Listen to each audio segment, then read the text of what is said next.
Amados irmãos, a paz de nosso Senhor e Salvador Jesus Cristo. Hoje, nesse domingo 13 de setembro de 2020, quero trazer mais uma palavra, uma reflexão, uma pequena reflexão para abençoar a tua vida.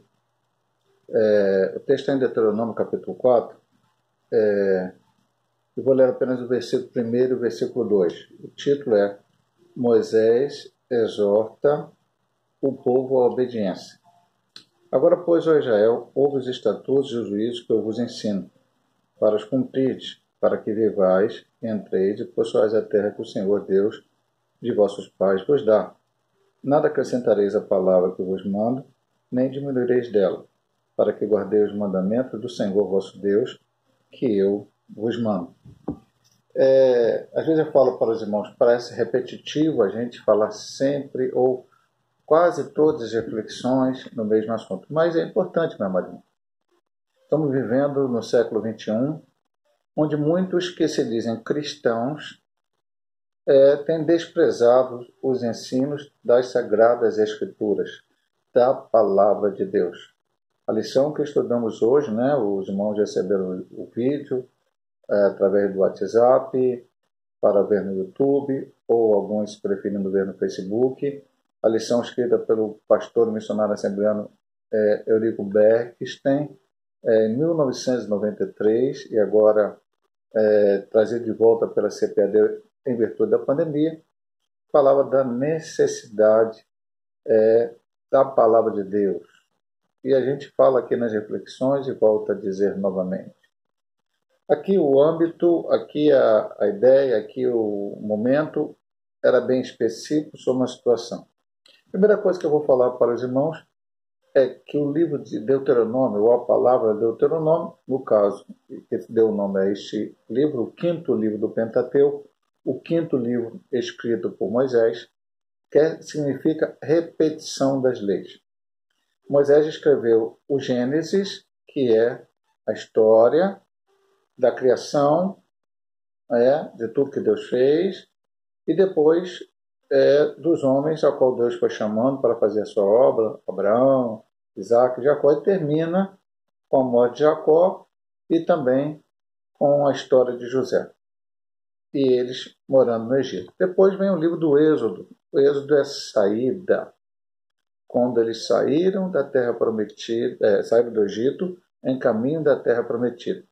Parte final do livro do Êxodo, parte dele, a primeira parte fala das pragas, né, como Moisés foi usado para o povo sair, a travessia do Mar Vermelho, e a caminhada no deserto, mas com ênfase um pouco maior na questão da construção do tabernáculo. Houve a questão da lei que Deus deu, né, por isso aqui Deuteronômio, em Êxodo capítulo 20, existe a Moisés subindo ao monte, e a lei, né, os 10 mandamentos, e aqui em Deuteronômio capítulo 5, a repetição desta palavra.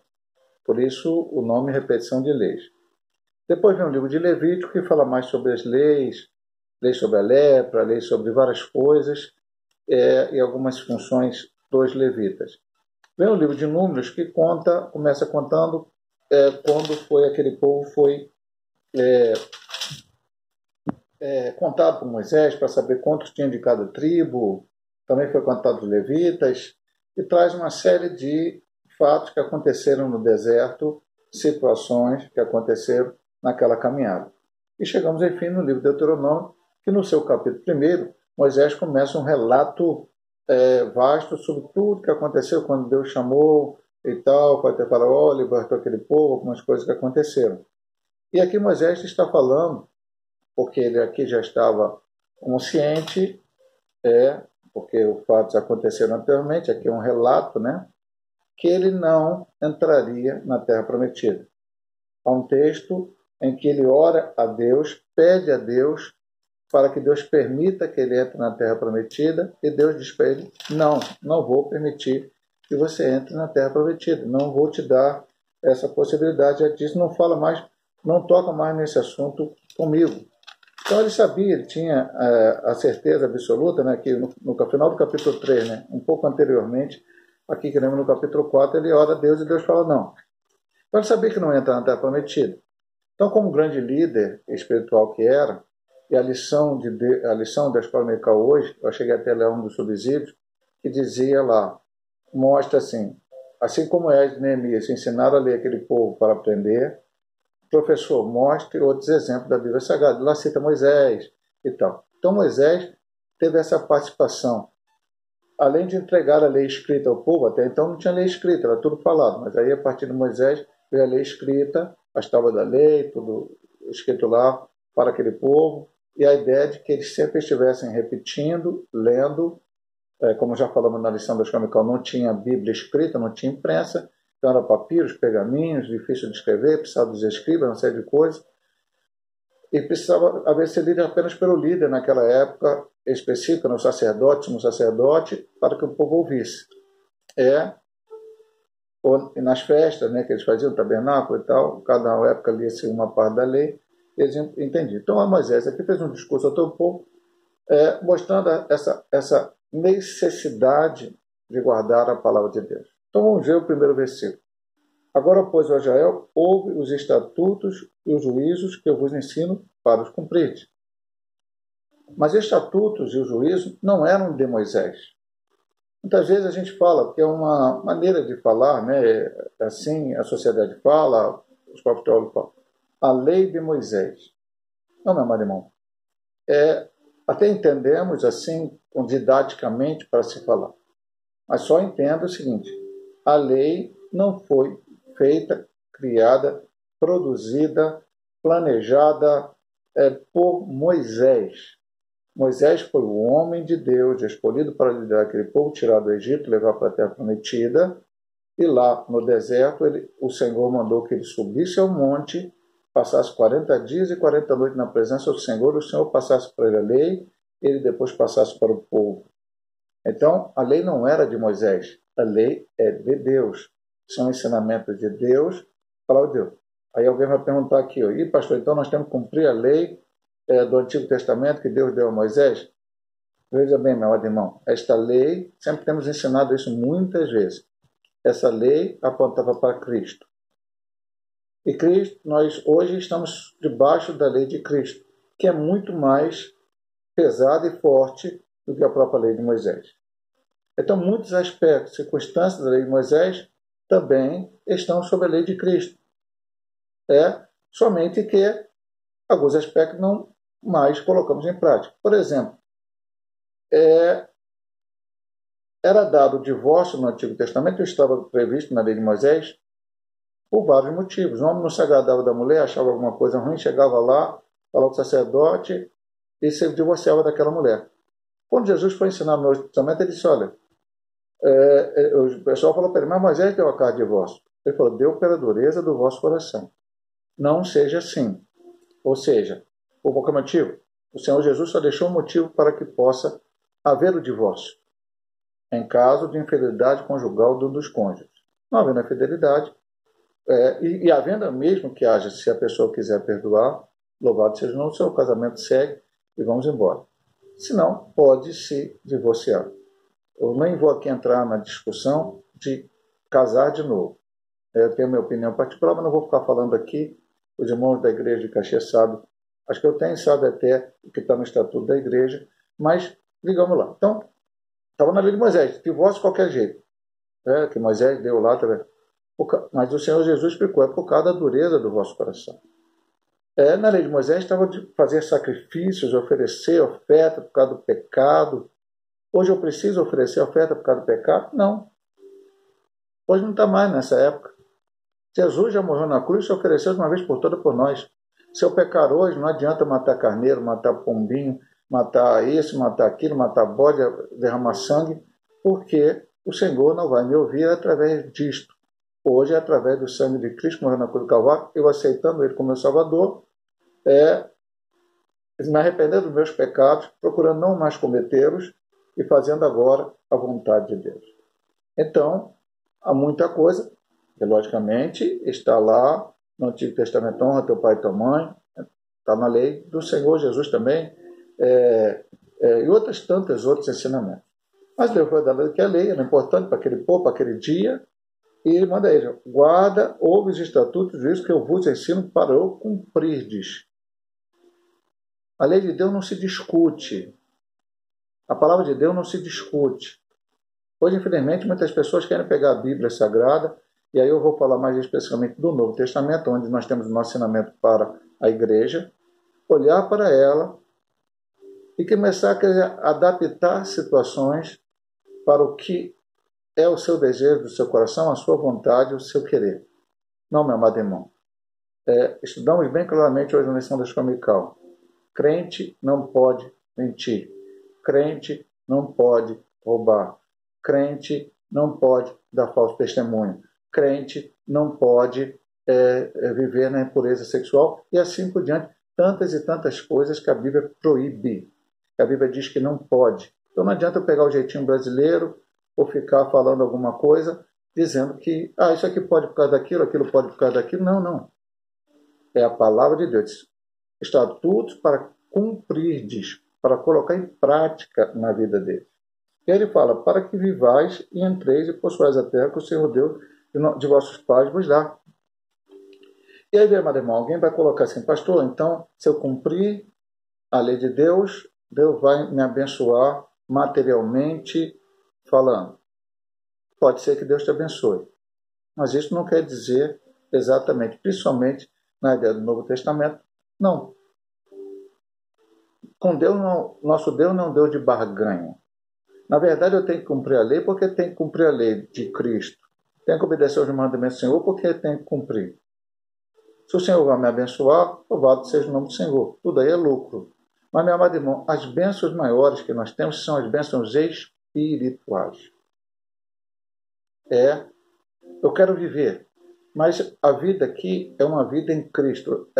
O Senhor disse, vida com abundância.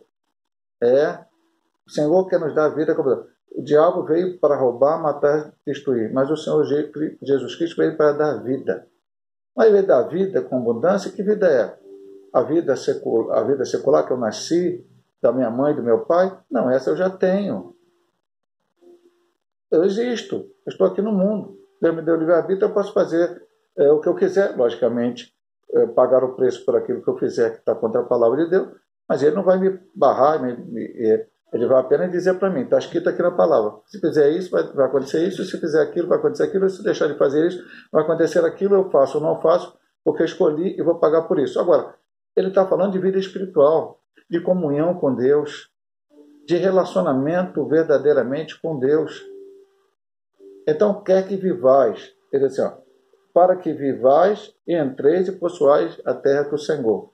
Nós estamos falando de terra, aí o pessoal começa a pregar. Onde tu botar a planta do teu pé, vai ser seu. Aí diz assim, aquele trabalho, aquela faculdade, aquele carro novo, aquela casa. Meu irmão, isso é uma palavra do Antigo Testamento para os israelitas que iam tomar a terra prometida, Canaã, dos cananeus. Por quê? Porque a ira de Deus sobre aqueles cananeus chegou ao ponto de Deus então querer destruí-los. E por que Deus queria destruí-los? Por causa do seu pecado. Aqueles homens praticavam todo tipo de torpeza. Pastor, mas ele não conhecia o Deus de Israel. Não, meu amado irmão. Todos os homens, todos, absolutamente todos, vieram do mesmo tronco chamado Adão. E se a gente quiser jogar um pouco mais na frente, através de Noé, Sem, Cão e Jafé. Mas todos vieram com conhecimento da palavra. Pastor, mas não tinha Bíblia, não estava escrito. Aquele conhecimento foi falado. As nações que se desviaram, pouco puseram desviar. Israel, que conhecia a palavra, resolveu adorar Deus descalço.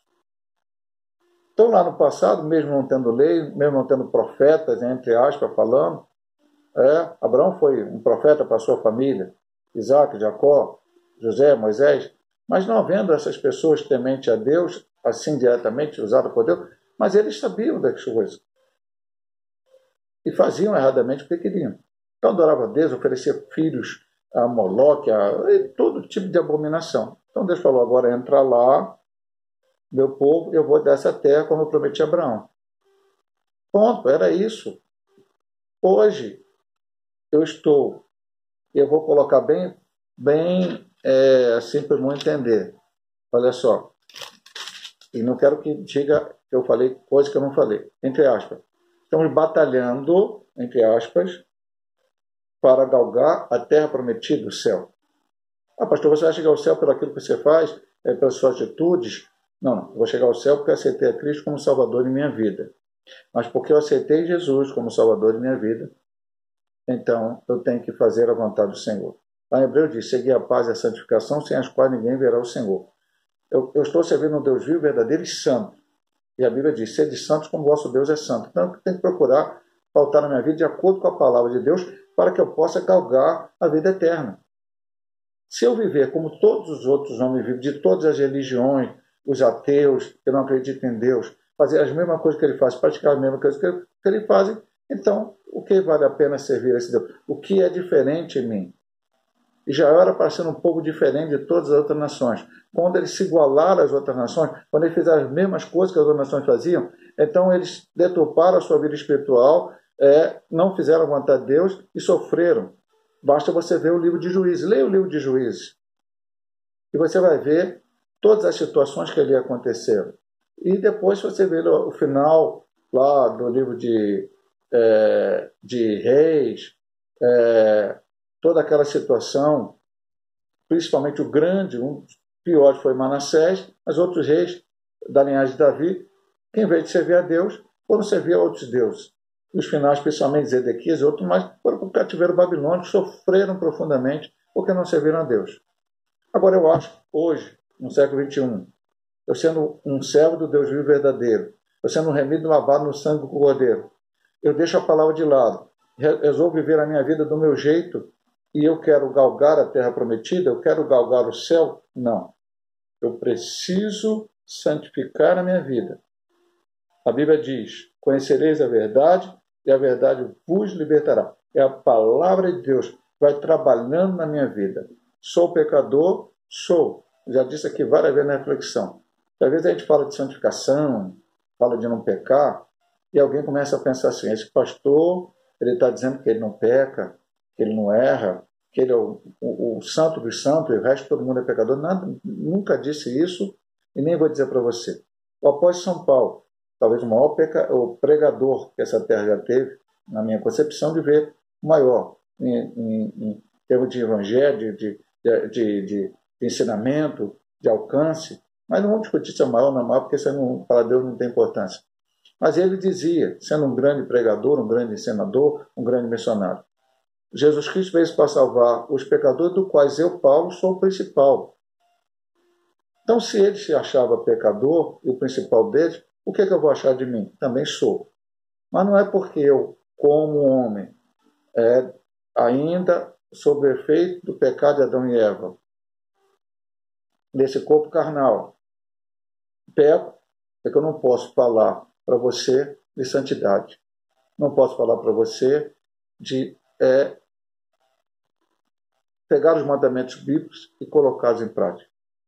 Posso sim, porque Paulo falou, Pedro falou, João falou, todos os apóstolos falaram. A Bíblia Sagrada está escrita por homens, que a Bíblia diz, como diz lá em Tiago, sobre Elisa, sujeito também a paixões que nós, mas que eram homens de Deus e mulheres de Deus. Não estou falando, não sou eu ou qualquer servo de Deus, qualquer pastor, qualquer pregador, qualquer líder religioso que verdadeiramente prega a palavra e fala em santificação, não importa, enfim, que nós possamos olhar para ele e ver algum defeito, mas ele está pregando a palavra de Deus.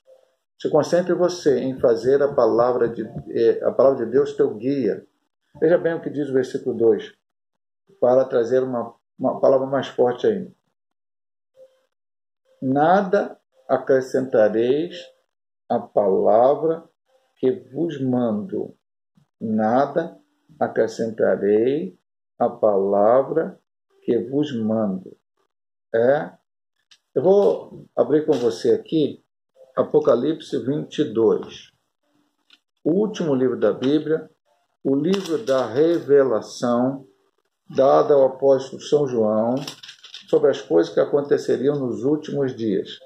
E no seu último capítulo, diz assim,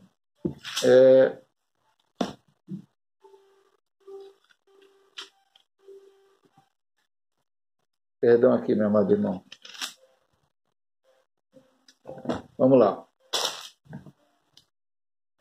Porque eu testifico a todo aquele que ouvir as palavras da profecia deste livro. E aí eu digo a você, João estava falando do Apocalipse? Sim, também. Mas está falando de toda a Bíblia. Testifico, eu vi para você, que se alguém lhe acrescentar alguma coisa, Deus fará vir sobre ele as pragas que estão escritas nesse livro. E, na consequência lá, do outra parte do versículo, nós vamos ler lá. E se alguém tirar qualquer palavra do livro desta profecia, Deus tirará a sua parte da árvore da vida e da cidade santa que estão escritas nesse livro. Então, voltando aqui a Deuteronômio, o versículo diz, nada acrescentareis a palavra que eu vos mando, nem diminuireis dela. Pastor, acrescentar e diminuir é apenas alguém chegar e tentar escrever algo além? Não, meu amado irmão, vamos lá. Acrescentar pode ser várias coisas e diminuir também. Primeiro, a palavra é clara. E se você não entendeu, se eu não entendo, eu vou dizer uma coisa, mas eu sou bem franco e sincero aos irmãos.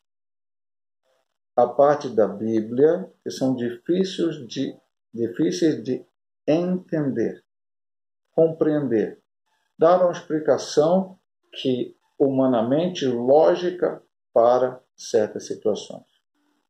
Mas em Deuteronômio 29, que eu já preguei aqui, diz que há coisas que estão encobertas. Essa pertence a Deus.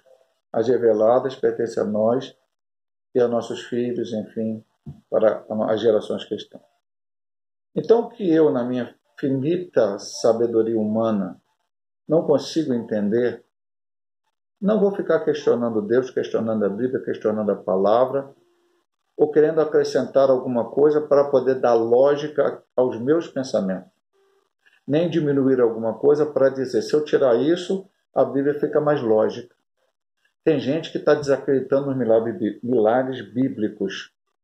Cristãos que agora não estão acreditando mais que o Mar Vermelho abriu, que o Jordão abriu, que Jesus multiplicou pão e peixe, que Jesus curou pessoas. Estão tirando. Isso é diminuir o que a Bíblia escreve. Não é só diminuir, arrancar uma página da Bíblia e dar para alguém sem aquela página. Não.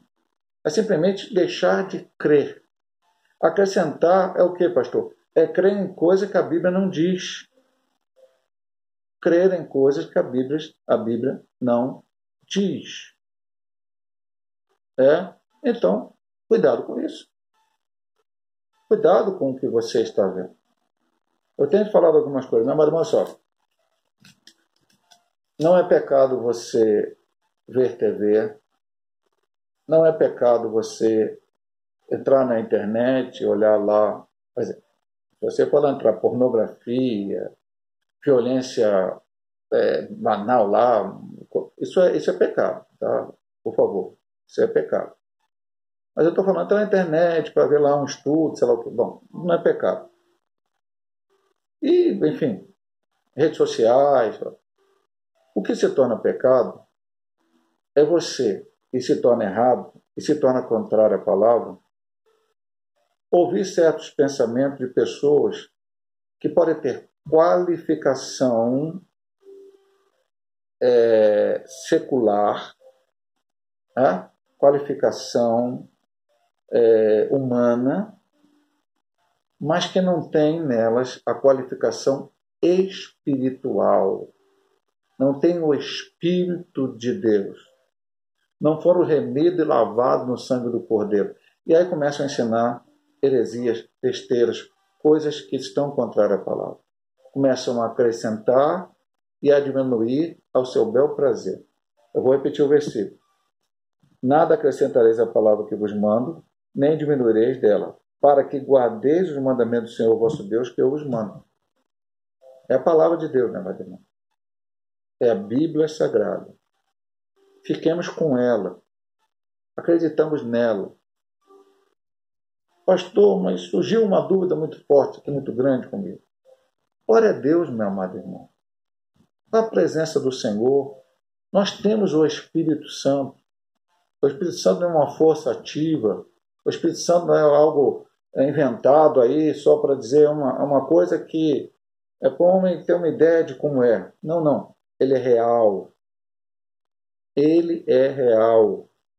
Ele é o outro consolador que Jesus prometeu. Não ficarei, não, eu vou embora, vou para o meu Pai, vou voltar. Depois de ressuscitado, ele subiu ao céu. Mas enviarei outro consolador que estará com a igreja. É o Paracleto, aquele que está ao lado. Peça a ele, fale com o Pai, abre o seu coração diante de Deus. E, meu amado irmão, último apelo que eu te faço: leia a Bíblia. Leia a Bíblia. Leia a palavra de Deus e coloque em prática os mandamentos do Senhor. Para que a tua vida seja abençoada. Primeiramente, espiritualmente falando. Depois Deus pode te abençoar materialmente também. Algumas coisas podem acontecer. Buscar primeiro o reino de Deus e as demais coisas vos serão acrescentadas. Deus tem tudo para te dar. Aprenda com a palavra de Deus. Eu vou estar orando pela tua vida nesta hora.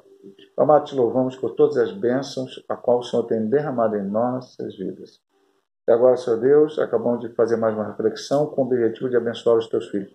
Essa palavra possa abençoá-los, Senhor Deus. Jamais possamos acrescentar ou diminuir nada na tua palavra, mas crer no teu evangelho, na tua palavra e colocar em prática cotidianamente em nossas vidas. O que temos que fazer, possamos fazer. Aquilo que temos que deixar de fazer, muitas vezes vai nos causar um prejuízo. Muitas pessoas não vão entender, mas, Senhor Deus, estamos cumprindo a tua palavra. Pai amado, abençoa os teus filhos. Pedimos uma bênção para aqueles, mais uma vez intercedemos, estão enfermos. O Alisson ali, ó Pai, que é o servo, está lutando contra o câncer. Ó Pai, tem misericórdia. Também a tua serva Lília, a esposa do pastor, a irmã do pastor Wilton, também abençoa. Todos os demais que estão lutando agora contra um câncer. Todos estão lutando agora contra a Covid, ou qualquer outro problema de saúde. Senhor Deus, abençoa os teus servos, Senhor Deus, que estão fracos. Senhor Deus, sabemos que essa pandemia trouxe muitas coisas adversas. Mas, Senhor Deus, nós temos que continuar olhando para o autor e consumador da nossa fé. Porque o Senhor tem cuidado de nós e continuar cuidando a cada dia. Nos dá fé, confiança, possamos prosseguir esta caminhada até o dia que Cristo possa voltar para arrebatar a sua igreja. Abençoa, Senhor Deus, os trabalhos desta noite. Estarei ali em Santa Marta ministrando a ceia do Senhor. Abençoa o culto na sede ali no Jacatirão, também na congregação Nova Campinas. Tudo seja para a glória do teu nome, Pai. Fica conosco, nos abençoa, te pedimos em nome de Jesus. Amém. Deus possa abençoar, meu amado irmão, a tua vida, em nome do nosso Senhor Jesus Cristo.